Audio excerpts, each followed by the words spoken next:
Well, see, I'm old, so I could do polygamy. I would just want her to be younger so he don't have to be bothering me all the time. Go over there. She's 42. I'm 70. Go on, take your butt on over there.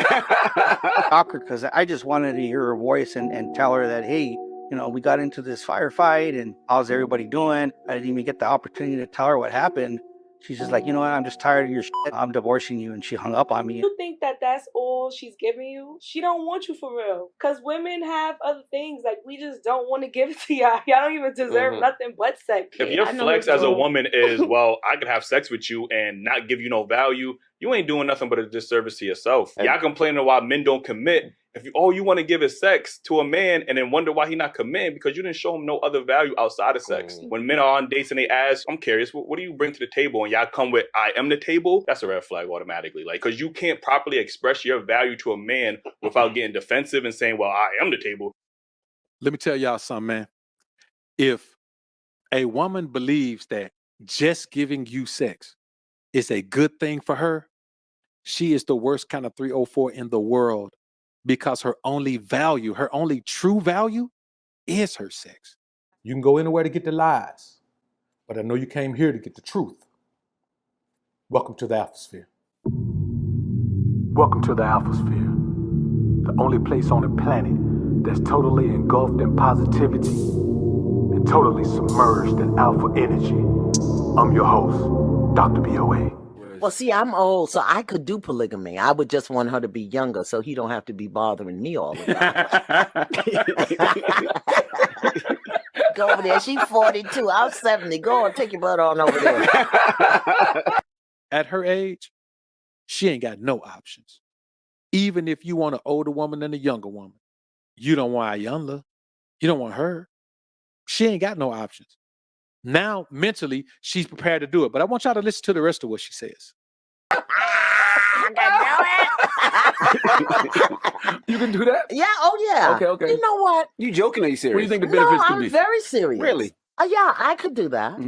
When I was younger, I couldn't because I didn't know who I was. And I didn't understand the value and the purpose of a relationship. So the value and the purpose of a relationship.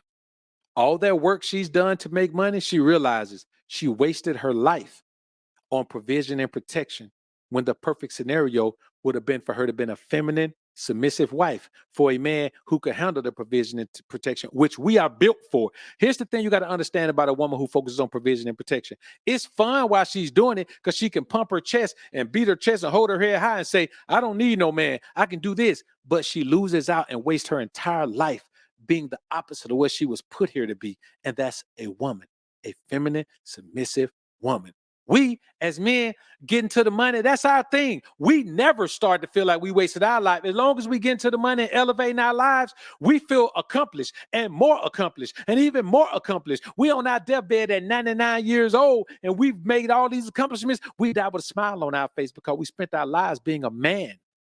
A woman who does that, she spent her life being the opposite of what she was put here to be. She wasn't being a man. She wasn't being a woman.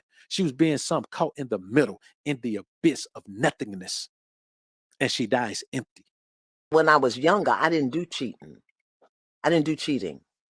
But I could do polygamy. I could be one of other wives in this day and age. Really? I couldn't have done that when I was 30 or 40. I didn't. I ended up marrying a man who was a polygamist. My second husband came out of a polygamous relationship. And at that time, I thought, you're cheating. I still don't do cheating. If we're going to do that, it has to be an open conversation and agreement. But you sneaking around the corner with, Chris D'Amata, no, I don't do cheating. Because you know why? It's dishonest. I agree. And if you're going to lie to me, then I can't trust you.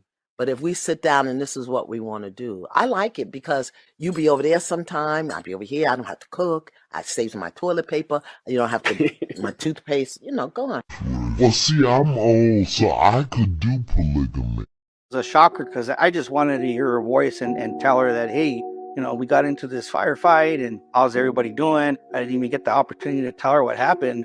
She's just like, you know what, I'm just tired of your shit. I'm divorcing you. And she hung up on me. And I'm like, let me tell y'all something, man.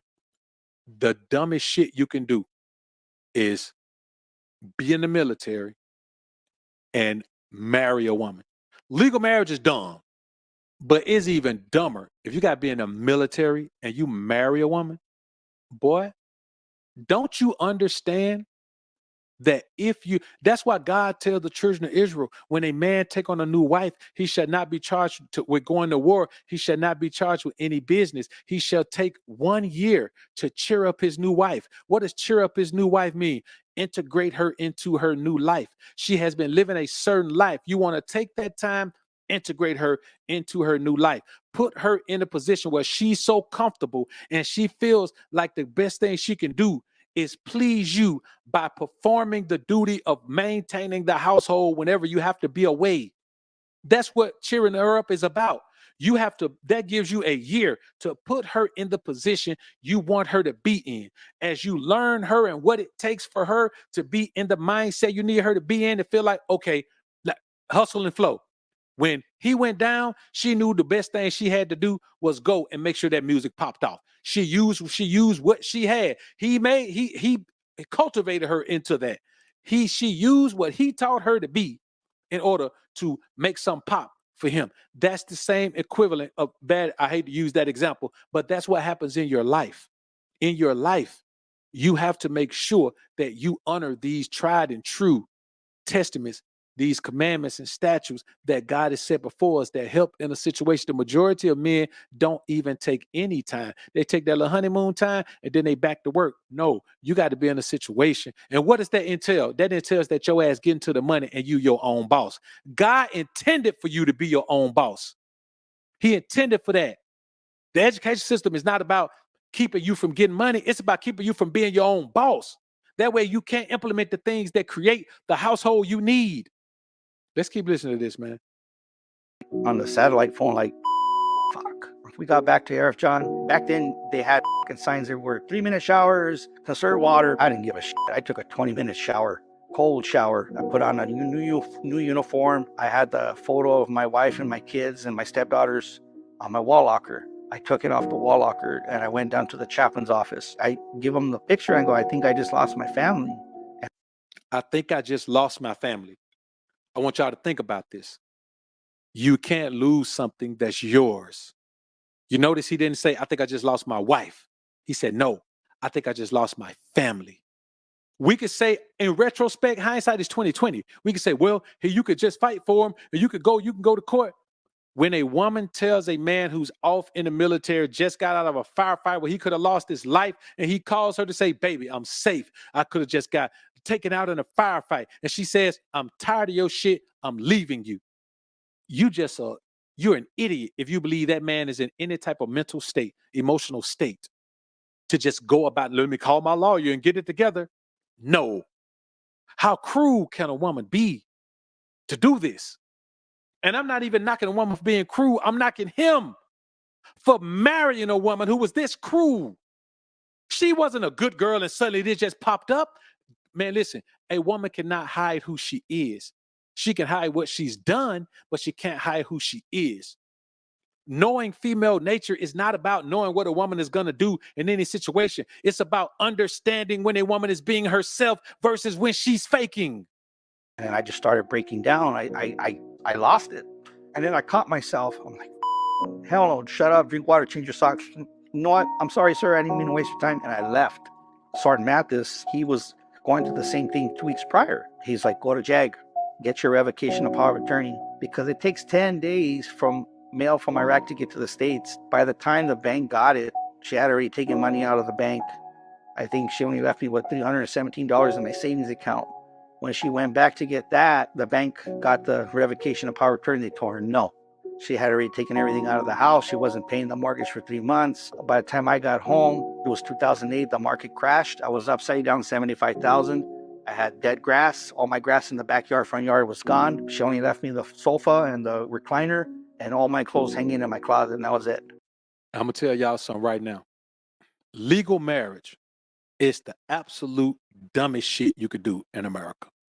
Maybe in the rest of the world. I don't know. I live in America. It's the dumbest thing you could do because it gives a woman an out where whenever she doesn't like what the hell is going on, or whenever she tires of playing the game, or whenever the real work starts, she can just quit. It's not that marriage is bad. It's not bad to have a wife. It's bad to legally marry a woman because it absolves her of the responsibility of putting in the damn work.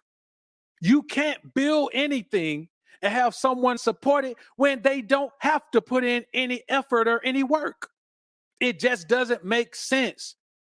Even if a woman is built to put in work and work, if she's in a situation where she can be rewarded for leaving when the job gets hard, why would she? Why would anyone?